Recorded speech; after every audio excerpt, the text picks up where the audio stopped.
Did you know that replacing just 2 or 3 zero-income years in your work history could raise your Social Security check by more than paying yourself an extra $40,000 in salary for a whole year? That sounds backwards, but it's exactly how the math works, and almost nobody understands why.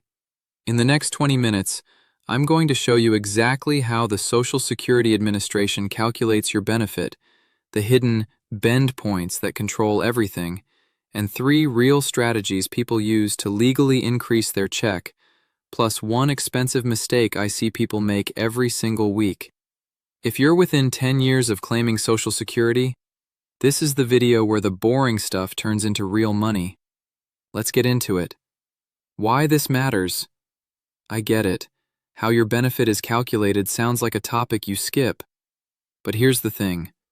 Once you understand the calculation, you understand exactly what levers you can pull today to change your check for the rest of your life. Quick myth buster before we start. Social Security is not a personal savings account. There's no pot of money out there with your name on it. The 12.4% combined tax you and your employer pay, 6.2% each, isn't a contribution. It's a tax that funds the current system. I say that not to depress you, but because once you stop thinking of it as my money in an account, the whole calculation makes a lot more sense. So let's build this from the ground up. How the number is actually built. Step 1. You need 40 quarters. That's 10 years of work. They just don't want you thinking you need exactly 1 calendar year at a time, so they split it into quarters. As long as you've paid into the system for 40 quarters total, non-consecutive is fine, you qualify. Step 2.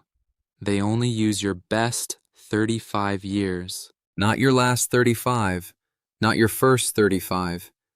Your highest earning 35 years, period. If you only work 10 years, the other 25 years count as zeros in the average. That one fact is the key to strategy number 1, which I'll get to in a minute. Step 3. They index every year's earnings for inflation. This is the part almost nobody knows. Say you earned $20,000 back in 1993. The Social Security Administration doesn't just use that raw number. They apply an indexing multiplier so it's comparable to today's dollars.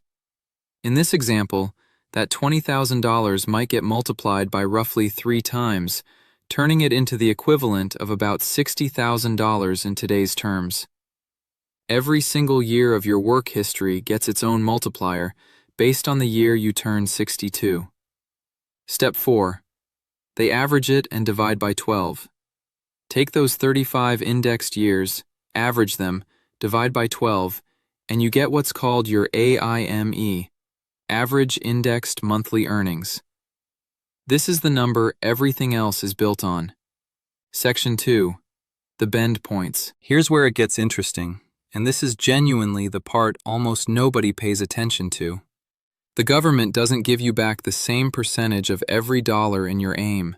Instead, they run your AIME through 3 brackets called bend points, and each bracket pays out at a wildly different rate, using 2026 numbers.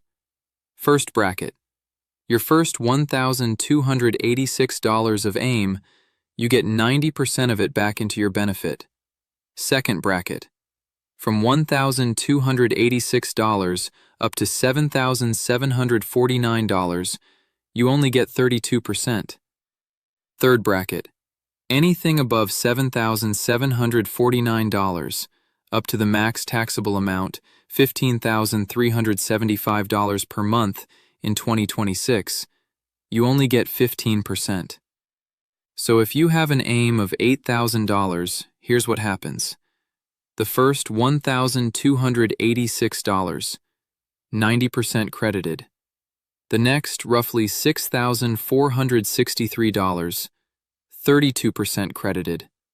The remaining sliver, 15% credited. Add those 3 pieces together and you get your PIA, primary insurance amount.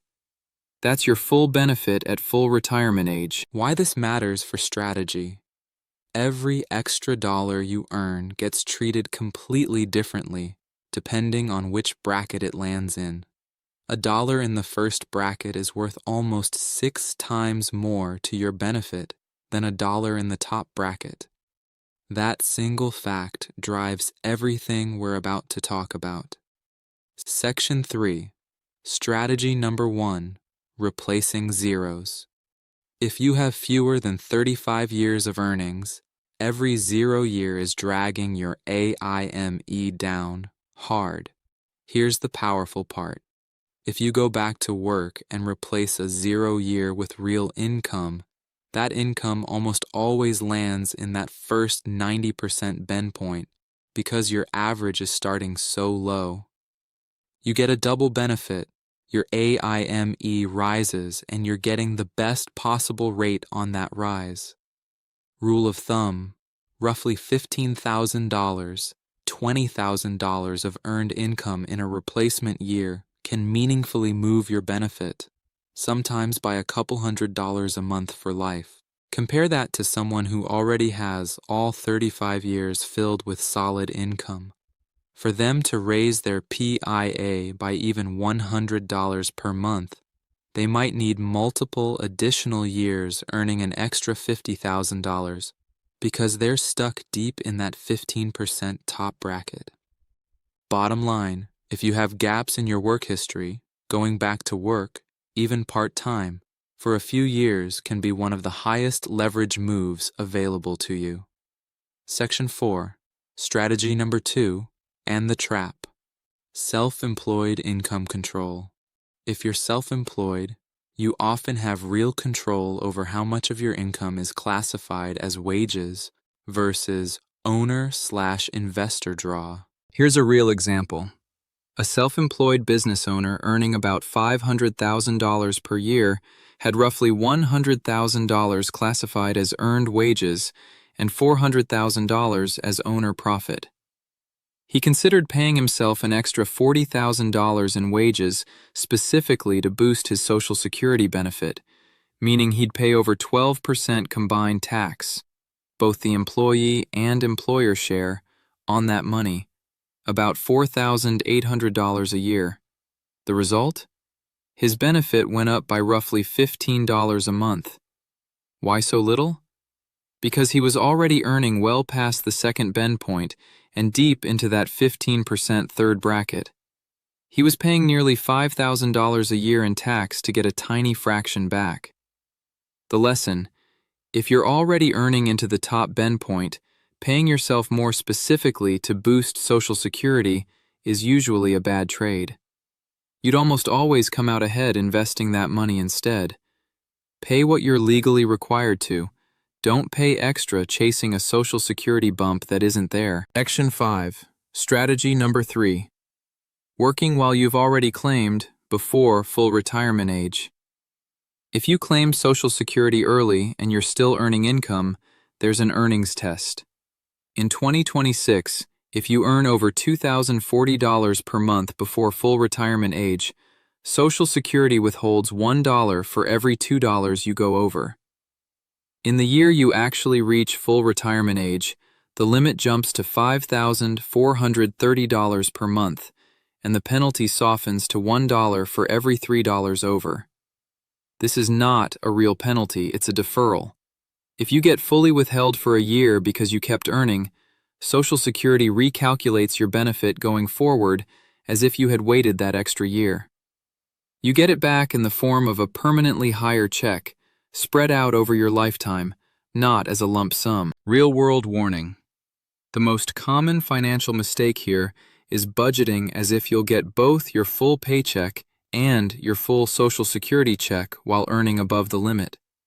People plan on $100,000 of combined income, then Social Security claws back what they were owed, and their income drops far more than they expected. Know the limit before you commit to a return-to-work plan. Section 6. Quick hit. Age 62 versus full retirement age versus 70. One more lever, fast, because timing is its own full video. coming soon on this channel. Claim at 62, roughly 70% of your full PIA, permanently. Claim at full retirement age, 66, 67 depending on birth year, 100% of your PIA. Delay past full retirement age, plus 8% per year, up to age 70. After that, waiting longer gains you nothing. And one Medicare landmine. If you claim before age 65, you'll be auto-enrolled in Medicare Part A and B around your 65th birthday, and Part B premiums, about 2.90/month increase or more, depending on your situation, will start being deducted automatically from your check. If you're still working with employer coverage, you can opt out of Part B specifically, but you have to do it proactively. It is not automatic. So here's what I want you to walk away with. Social Security isn't a mystery box. It's a formula. 35 years, indexed, run through 3 bend points, adjusted for the age you claim. Once you know where you sit in that formula, you know exactly which moves are worth your time and money, and which ones are a waste. If this helped you see your own numbers differently, hit subscribe. Next week, I'm breaking down the 4 benefits most people don't even know they're eligible for: spousal, divorced spousal, survivor, and your own retirement benefit, and how to pick the right one off the menu.